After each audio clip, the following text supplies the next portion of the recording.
누가복음 15장 1절에서 7절 말씀 같이 읽겠습니다. 모든 세리와 죄인들이 말씀을 들으러 가까이 오니 바리새인과 서기관들이 수군거려 이르되 이 사람이 죄인을 영접하고 음식을 같이 먹는다 하더라. 예수께서 그들에게 이 비유로 이르시되 너희 중에 어떤 사람이 양 100마리가 있는데 그 중에 하나를 잃으면 99마리를 들에 두고 그 잃은 것을 찾아내기까지 찾아다니지 아니하겠느냐.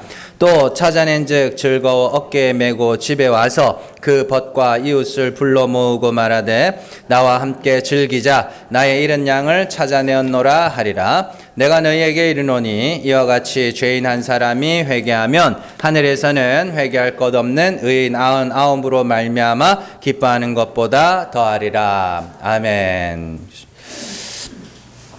누가복음 129번째 시간입니다. 백로는 없다. 오늘 말씀은 우리가 15장에서 16장까지의 내용이 같은 내용이거든요. 회개에 대한 비유 같은 내용인데 그 서론에 해당되는 그런 말씀입니다. 자, 우리가 이제 고려 말기에 정몽주 이름은 다 아시죠? 정몽주와 또 이성계 이방원 사이에 있었던 그런 이야기들을 여러분들이 잘 아실 텐데 그때 이제 유명했던 시조가 두 개가 있죠. 하여가 단심가. 그래서 이런 들었다리 저런 들었다리 그러고 또 단심가는 뭐예요? 처음에 어떻게 시작해? 이 몸이 죽고 100번 고쳐주고 백골이 진터되니.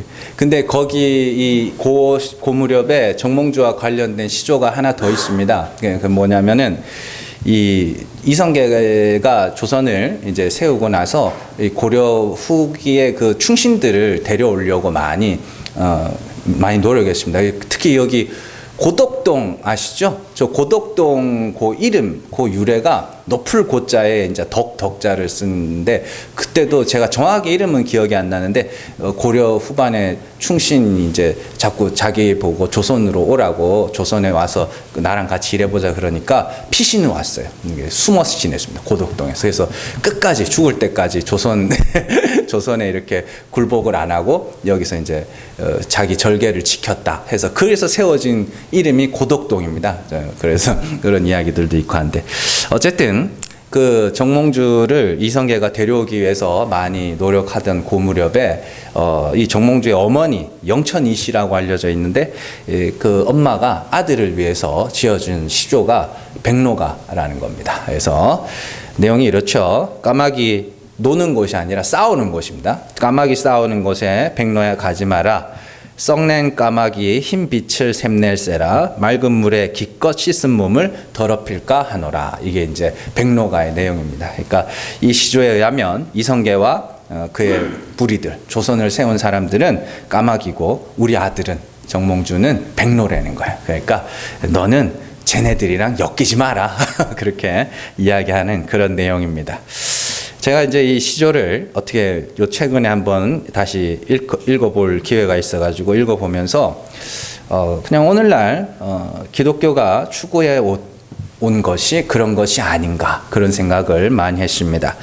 세상은 더럽고 추악하고 지저분한 먼지구덩이와도 같으니 예수를 믿는 자는 그들과 구별된 삶을 살아야 하고 그들과 가까이 해서도 안 되며 도리어 세상을 정화시켜야 한다는 그런 류의 말씀들을 많이 어려서부터 접했던 기억이 있습니다. 사실은 그래요. 근데 이제 이런 류의 가르침은 정확하게 예수님 당시에 바리새인들의 가르침과 똑같은 가르침입니다. 우리는 아브라함의 자손이기 때문에 할례받지 못한 이방인들과 어울려서는 안 되며 우리는 하나님이 주신 율법을 받았으며 그 율법을 열심히 지키는 자들이기 때문에 죄인들과는 어울려서는 안 된다. 그렇죠? 실제로 그들은 여러분들 예수를 믿은 후에도요. 베드로가 고넬료와 같이 식사를 했다는 이유로 예수를 믿는 자들이 베드로를 베드로에게 막 뭐라고 했습니다. 왜 이방인하고 식사하냐고. 왜 할례 받지 못한 자들하고 어울리냐고. 그렇죠? 그들은 입만 열면 거룩한 삶, 구별된 삶을 말했고 율법을 어긴 죄인들은 인간 이하로 취급했으며 실제로 그들을 돌로 쳐서 죽이기까지 했습니다. 그래서 요한복음 같은 데 보면 간음하다가 현장에서 잡힌 여인들을 그들이 돌로 쳐서 죽이려고 하죠. 예, 그런 장면들이 실제로 나옵니다. 그리고 그들은 스스로 담을 쌓으면서 이방인과도 단절, 죄인들과도 단절, 창기들과도 단절, 세리들과도 단절, 병든 자들과도 단절, 부정한 자들과도 단절. 그래서 담을 계속 쌓아놓고 그걸 자기들은 구별된 삶이라고 이야기를 하는데 사실 그들은 구별된 게 아니고 스스로를 고립시켜가고 있었던 겁니다. 그러니까 어울릴 사람이 없는 거예요. 이놈도 이것도 어울리면 안 되고 저것도 어울리면 안 되고 그러니까 자기들끼리만 그렇게 되는 것이죠. 그리고 그들은 제일 큰 문제가 이겁니다. 그러한 삶이 하나님이 보시기에 옳은 것이며 자기들은 잘하고 있는 거라고 생각하고 있었던 것이죠. 영천이 씨가 자기 아들을 보고 너는 백로니까 조선의 까마귀들과는 어울리지 말라는 말과 유대인들의 가르침과 오늘날 교회의 가르침이 너무나도 똑같다라는 생각이 많이 들었습니다. 근데 또 재밌는 건 요즘 교회들은 또 그렇게 세상과는 달라야 됩니다. 세상하고는 뭐 어울려서는 안 됩니다. 막 그러면서 또 전도는 또 오질나게 하라 그래요. 그럼 어떻게 해야 되는 거예요? 전도를 하려면 뛰어 들어가야 될 거 아니에요. 사람을 만나고 접하고 뭐 밥도 한 번씩 먹고 이래야 될 거 아닙니까? 근데 또 그건 또 그걸 하려면 사람을 어울리라는데 또 사람이랑 또 어울리지 말라 그러고 어떻게 해야 될지 그렇습니다.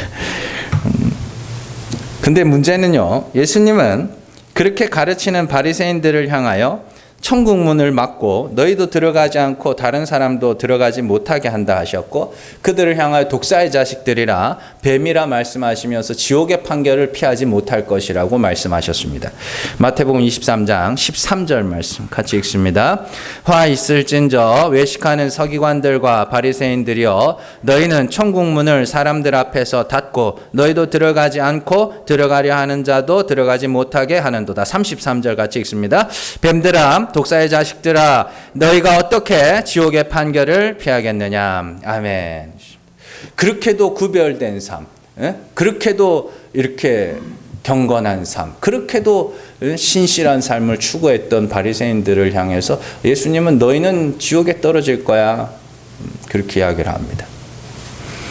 그렇다면 예수님은 왜 바리새인들과 서기관들에게 이런 말씀을 하셨는가? 그들은 자기들이 백로이며 세상은 까마귀로 생각하고 그들과 자신을 자꾸만 구분지었기 때문이죠. 모든 인간은 다 흙이에요. 성경에도 나옵니다. 하나님께서 우리의 특질을 아심으로 우리는 흙일 뿐이니이다. 다 흙이에요. 모든 인간들이 똑같다는 뜻입니다. 흙 외에 다른 걸로 지어진 사람은 없어요. 그럼 뭐 또 그러겠죠. 여자는 뼈로 지어졌는데 그 뼈는 어디서 나왔는데요? 예? 그 뼈는 어디서 나왔어요? 흙으로 지어진 아담의 옆구리에서 나온 거 아닙니까? 그러니까 이게 뭐 요즘에 어디 뭐 무슨 가끔 텔레비 보면 성이 두 개인 사람이 있더만요. 엄마성, 아빠성. 그 엄마성은 누구 성인데요? 예? 그 외할아버지 성이잖아요. 그러니까 어리석은 거예요. 바보들이죠. 다 흙으로 지었어요. 그러니까 다 똑같다는 겁니다. 백로면 다 백로고 까마귀면 다 까마귀고 다 똑같다는 이야기에 별다른 사람이 없다는 이야기입니다. 하나님은 애초에 백로 같은 사람을 만드신 적이 없습니다. 하나님은 애초에 모든 사람을 까마귀로 만들어 놓으셨습니다. 그런데 어떤 사람들이 자기들이 마치 백로인 것처럼 자기를 속이며 타인을 속이며 하나님까지 속이면서 살아가고 있을 뿐입니다. 자신들은 뭔가 특별한 사람인 것처럼 나는 백로다. 그래서 나는 까마귀와는 함께 지낼 수 없다. 그러고 있을 뿐인 것이죠. 기독교는요. 까마귀가 백로가 되는 것도 아니고 백로가 자신의 절개를 지키는 것도 아니고 그냥 내가 까마귀일 뿐이구나를 알아가는 거예요. 기독교는 세상과 분리된 삶을 살아가는 것이 아니라 세상으로 뛰어 들어가서 까마귀와 같은 나를 구원하신 예수, 그분을 의지하며 그분을 자랑하며 살아갈 뿐입니다. 아직도 나는 백로고 세상은 까마귀라고 이렇게 이분법적으로 여러분들이 생각하고 있다면 여러분들 분명히 잘못 신앙생활하고 계신 겁니다. 우리는 까마귀예요. 그래서 기독교는 나를 알아가는데 어떤 나를 알아가느냐? 나는 그냥 까마귀구나.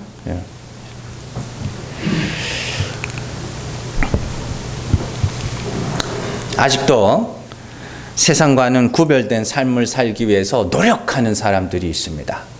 많이 노력하는 성도들이 있죠. 그러나 그런 노력은 가상하긴 하지만 그 노력과 결과는 별개로 봐야 되는 겁니다. 여러분들, 학생이 서울대학교를 가기 위해서 열심히 노력하면 그 사람이 서울대학생이라고 해줘야 되는 거예요? 아니, 제가 큰 교회 목사가 되기 위해서 열심히 노력했다고 해서 제가 큰 교회 목사라고 해줘야 돼요?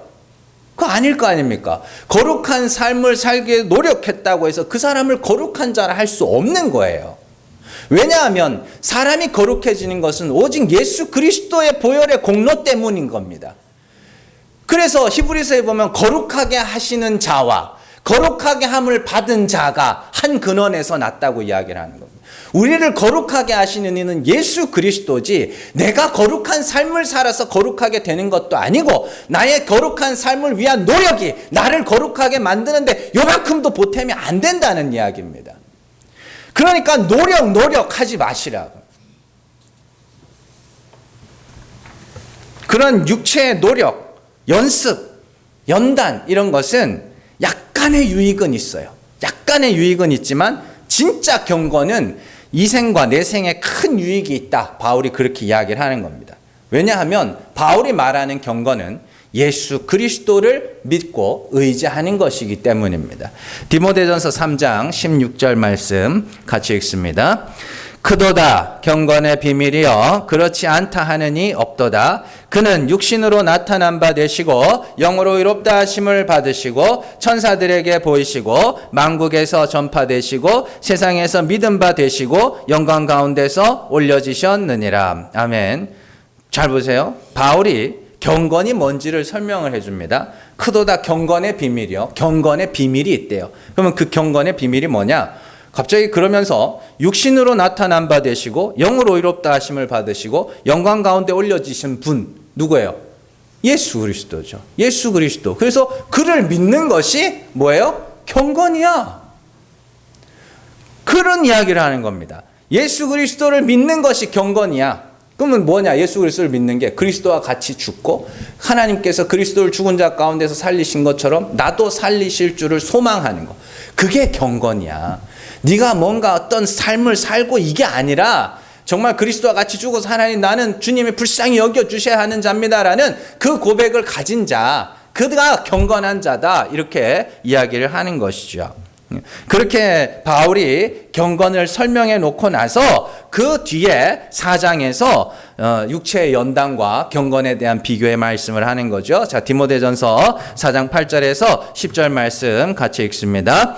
육체의 연단은 약간의 유익이 있으나 경건은 범사에 유익하니 금생과 내생에 약속이 있느니라. 미쁘다 이 말이여 모든 사람들이 받을 만하도다. 이를 위하여 우리가 수고하고 힘쓰는 것은 우리 소망을 살아계신 하나님께 두미니 곧 모든 사람 특히 믿는 자들의 구주시라. 아멘.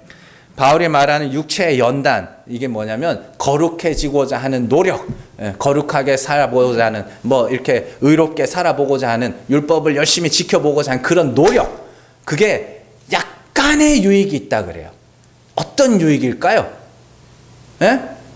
약간의 유익이 있대요. 안 되는구나를 아는 유익입니다. 안 되는구나. 내 힘으로는 완전한 경건에 이를 수가 없구나. 그런 노력이요. 그러니까 그런 거죠. 우리 애가 공부를 잘 하고 싶어서 학원도 보내고 가회도 시키고 뭐 좋은 학교도 보내고 막 다 합니다.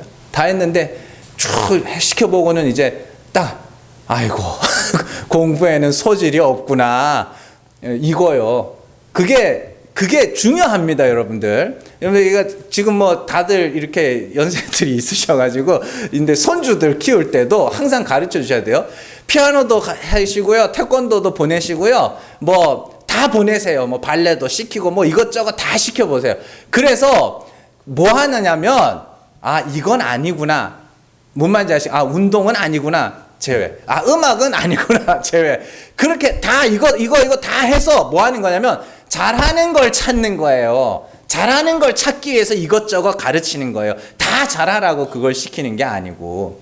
그게 중요한 거예요. 연단, 육체 연단은 뭐냐면, 아, 내가 노력해서 경건해질 수 있는 게 아니구나. 이게 약간의 유익이라니까요.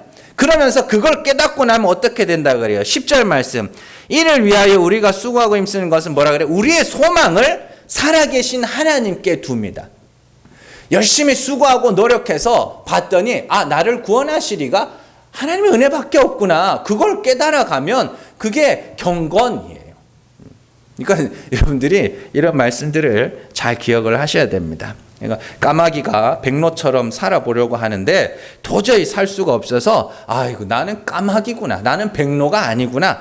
이걸 아는 것이 약간의 유익인데 그 약간의 유익이 되게 중요한 거라고요.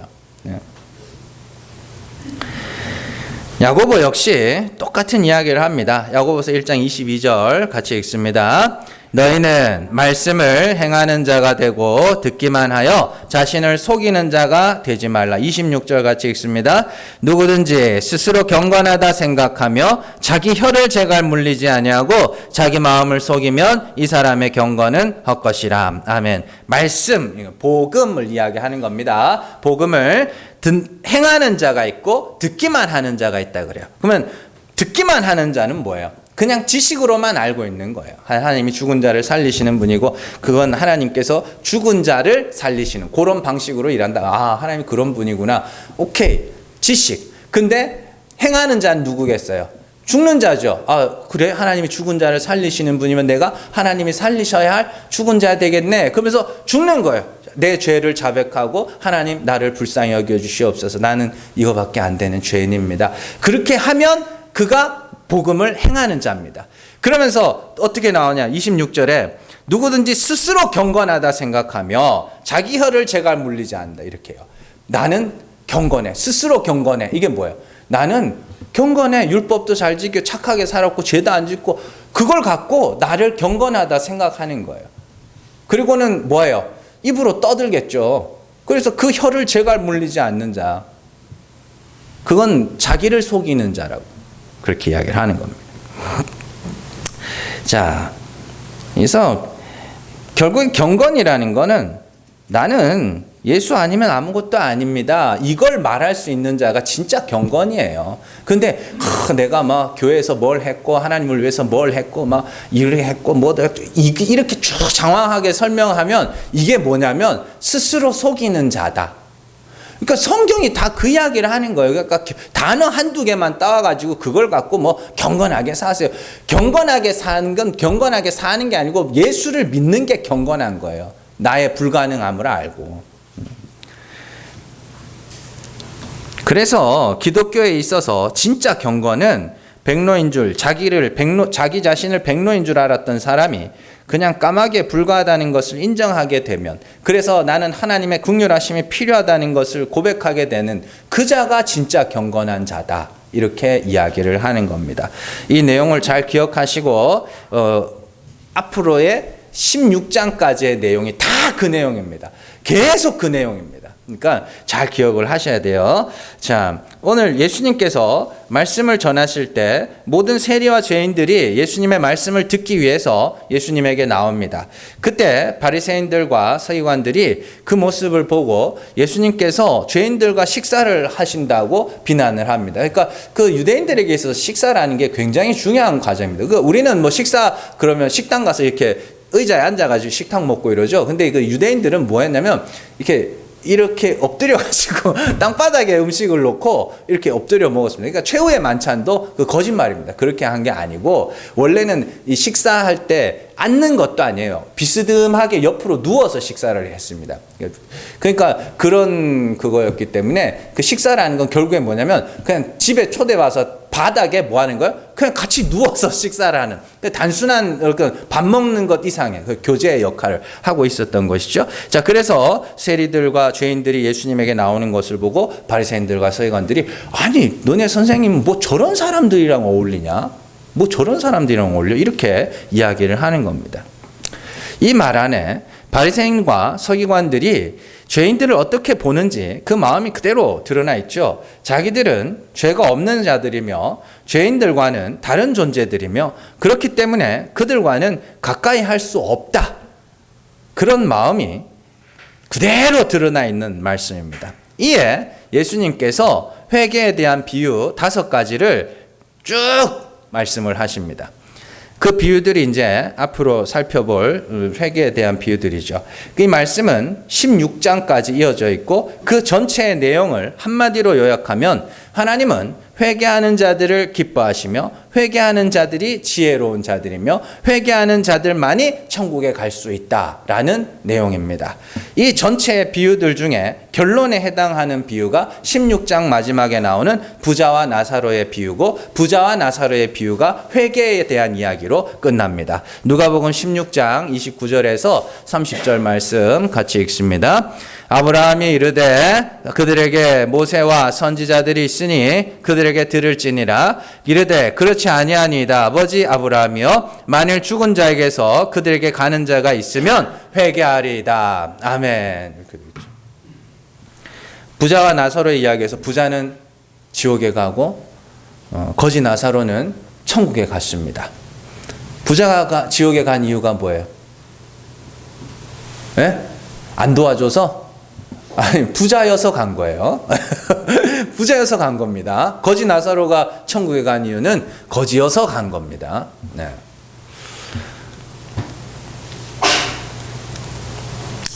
그러니까 여기서 말하는 부자는 돈 많은 부자가 아니라 행위의 부자. 그러니까 그 부자가 누구예요? 오늘 말씀에 의하면 바리새인과 서기관들이 부자인 거예요. 그 자들을 부자라고 하는 겁니다. 행위의 부자들. 그래서 이 비유를 설명하기 위해서 예수님은 앞서 14장에서 그 누가 부자인가를 설명을 하신 적이 있습니다. 누가복음 14장 33절 말씀 같이 읽습니다. 이와 같이 너희 중에 누구든지 자기의 모든 소유를 버리지 아니하면 능히 내 제자가 되지 못하리라. 자기의 소유를 버린다는 건 자기의 의를 버리는 거라고 제가 말씀을 드렸죠. 그러니까 자기의 의를 잔뜩 갖고 있는 사람들이 누구였어요? 바리새인들과 서기관들이었다고요. 그들이 부자라고요. 그러니까 그 부자가 지옥에 가서 보니까 뭘 알았던 거예요? 내가 지옥에 와서 보니까 왜 자기가 지옥에 왔어요? 회개하지 않아서 지옥에 온 걸 알게 된 거예요. 그러니까 아버지 아브라함이요, 저 나사로를 죽은 자 가운데서 살려서 내 저기 형제 5이 있는데 거기 보내소서. 그러면 그들이 듣고 회개할 겁니다. 그건 회개를 해야 지옥에 안 올 거라는 이야기 아닙니까? 부자는 뭐가 부자나? 자기 의를 많이 가진 사람이 부자입니다. 그래서 이 부자와 나사로의 이야기를 말씀하시기에 앞서서 누가 부자냐를 예수님이 미리 말씀을 하셔요. 누가복음 16장 13절에서 15절 말씀 같이 읽습니다.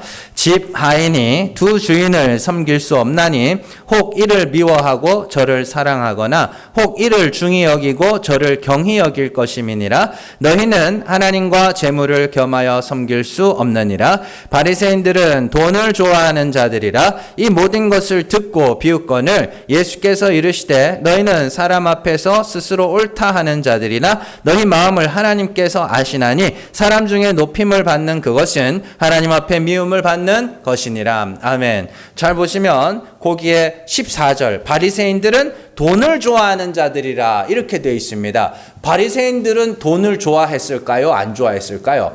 안 좋아했습니다. 요 지갑에 있는 그 돈은 안 좋아했습니다.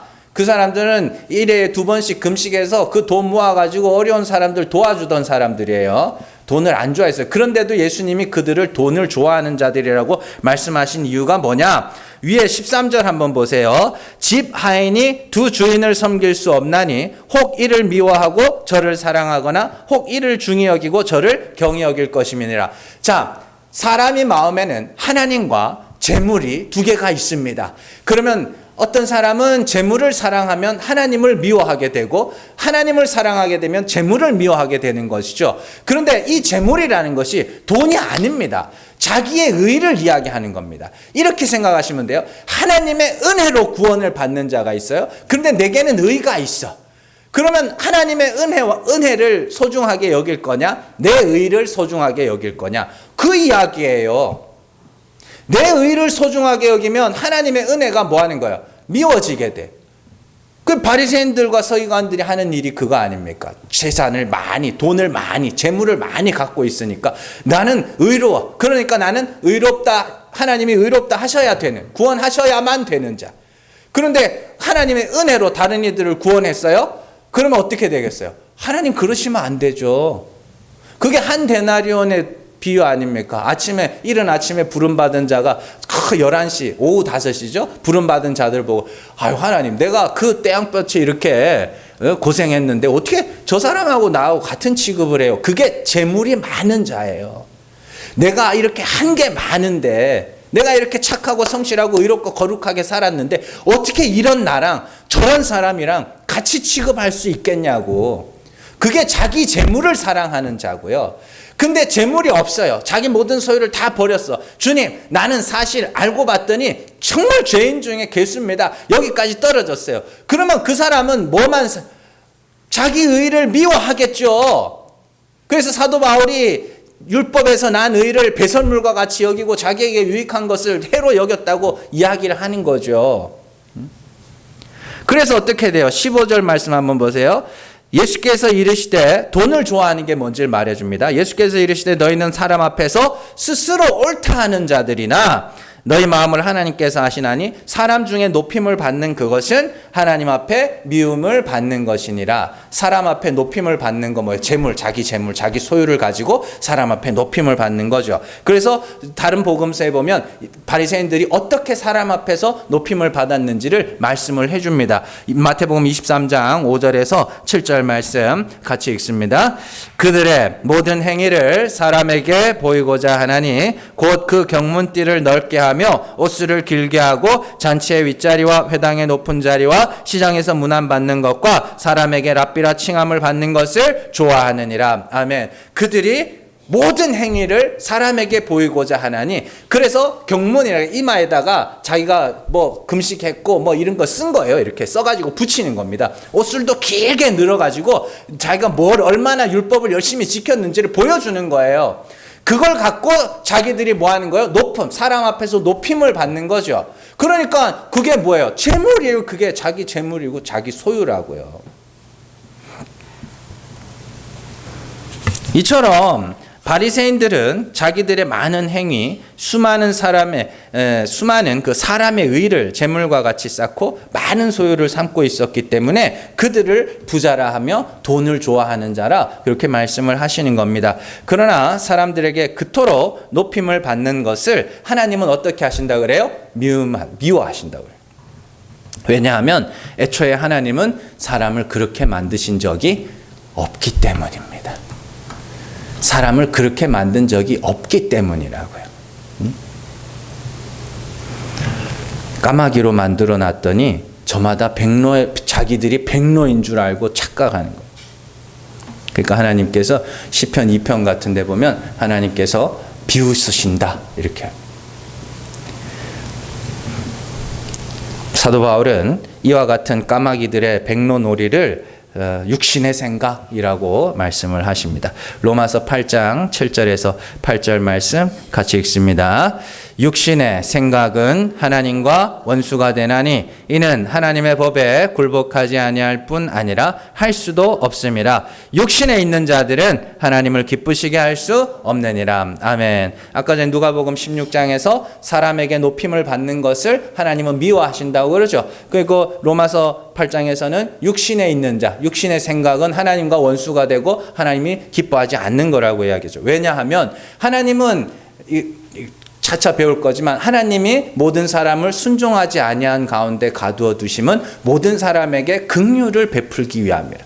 그러니까 하나님이 불쌍히 여겨서 구원하여서 그들이 하나님을 찬송하게 만드는 것이 하나님의 뜻과 계획이었는데, 만약에 누군가가 나는 하나님이 불쌍히 여기지 않아도 나는 얼마든지 의로울 수 있고 나는 얼마든지 거룩할 수 있는 자라 그렇게 이야기를 하면 그게 하나님과 뭐 하는 거예요? 원수가 되는 거예요. 원수라 그러니까 막 서로 찔러 죽이고 이게 아니라 불화한 관계, 화목하지 못한 상태, 올바른 관계를 맺고 있지 못한 상태를 원수라 하는 거고, 하나님은 그들을 기뻐하지 않으십니다. 갈라디아서에서도 사도 바울이 이야기하죠. 율법과 너희가 만약에 율법의 의로 말미암아 하나님 앞에 의롭다함을 받는다면 너희는 하나님이 기뻐하시는 자가 아니라 사람이 기뻐하는 자라고 이야기를 하는 거예요. 왜냐하면 하나님은 우리에게서 찬송과 영광을 받으시기를 원하기 때문입니다.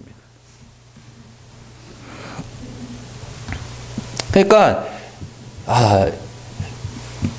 그렇습니다. 성경이 사실은 다 하나의 이야기를 하고 있는 거예요. 하나의 이야기를 하고 있는데 그냥 읽는 사람이 못 읽어내는 것일 뿐입니다. 다 아는 거죠. 자, 그렇다면 회개는 뭐냐? 회개가 무엇인지를 보여주는 비유가 오늘 첫 번째 나오는 잃은 양에 대한 비유입니다. 예수님께로 나오는 세리와 죄인들을 보고 예수님이 죄인들과 함께 식사한다고 비난하는 바리새인들을 향해서 비유를 말씀하시죠. 양 100마리가 있는데 그 중에 한 마리가 길을 잃으면 목자가 그 99마리 양을 놔두고 그 한 마리 양을 찾으러 가지 않겠느냐. 그러면서 그 잃은 양을 찾으면 어깨에 메고 와서 벗과 이웃을 불러 잃은 양을 찾았다고 하며 잔치를 베풀 것이다. 이렇게 이야기를 하죠. 그러면서 이 비유에 대한 결론으로 7절에서 죄인 한 사람이 회개하면 회개할 것 없는 99으로 말미암아 기뻐하는 것보다 더 기뻐할 거라고 이야기합니다. 근데 여러분들 잘 생각해 보세요. 회개할 것 없는 99마리 양이 있어요, 없어요? 없다니까요. 이건 누구를 이야기하는 거예요? 지금 바리새인들, 니네가 회개할 것 없는 99마리 양이야. 그러나 나는 회개하는 한 사람을 위해서 왔어. 그러면 회개가 뭐냐? 간단합니다. 그 한 마리 양이 길을 잃어버리면 얘는 뭐 해요? 얘는 목자가 자기를 찾아오지 않으면 얘는 뭐 하는 거예요? 죽는 거예요. 그게 회개예요. 죄 하나, 죄 두 개, 하나님 이거 잘못했고 요거 잘못했고 이 정도가 아니라 율법 전체를 어긴 자처럼 십자가에서 죽을 죄를 지은 자처럼 하나님이 불쌍히 여겨주시지 않으면 나는 여기서 죽습니다. 이게 회개라고요. 그래서 회개는 단번의 사건이 아니라 방향성이라고 하는 겁니다. 완전한 죽음을 향하여 달려가는 거. 그렇게 회개한 자들에게 있어서 예수 그리스도의 십자가는 생명처럼 여겨지는 겁니다. 예레미야가 4장 20절 말씀 같이 읽습니다. 우리의 콧김 곧 여호와께서 기름 부으신 자가 그들의 함정에 빠졌으며 우리가 그를 가리키며 전에 이르기를 우리가 그의 그늘 아래 이방인들 중에 살겠다 하던 자로다. 아멘. 여기 뭐 뒷내용은 차치하고 여호와께서 기름 부으신 자 누구예요? 그리스도, 기름 부으신 자, 그게 이제 히브리어로 하면 메시아가 구원자라는 뜻이 아니에요. 메시아라는 건 기름 부으신 자, 기름 부었다는 하나님이 택하신 자라는 뜻이고, 기름 부으신 자, 그걸 헬라어로 바꾸면 그리스도 이렇게 되는 겁니다. 그러니까 그 그리스도, 하나님이 기름 부으신 자의 사역이 구원하는 사역이기 때문에 그걸 그냥 구원자라고 하는 거지, 단어대로 하면 기름 부으신 자, 그리스도입니다. 그래서 그리스도를 뭐라 그래요? 우리의 콧김, 호흡이라고 이야기합니다. 호흡. 그러니까 우리는 그로 말미암아 뭐 하는 거예요? 사는 거죠. 예수 그리스도는 우리의 생명입니다. 그러면 우리는 그가 아니면 죽습니다라는 뜻이에요. 근데 그걸 그렇게 말하냐? 뭐 노래는 찬양 같은 건 잘만 하더라고요. 근데 정말 그런 그런 줄이고 목마름이 있냐고. 정말 예수 아니면 나는 죽을 거라. 나는 예수 아니면 죄인으로서 나는 예수가 아니면 죽을 수밖에 없는 자라는 그런 마음이 있냐고요. 그게 예수를 사랑한다고 하는 겁니다. 그러니까 자기가 죄인인 줄 모르는데 어떻게 예수 그리스도가 내 생명처럼 여겨지겠어요? 그게 회개인데, 그게 회개입니다. 나는 예수 아니면 죽습니다. 이게 회개라고요.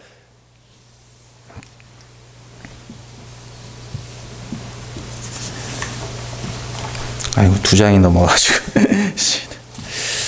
자, 그러니까 예수를 안 믿는 사람들의 입장에서, 바리새인들과 서기관들의 입장에서, 또 보통 사람들의 입장에서 예수 그리스도는 되게 걸림돌이에요.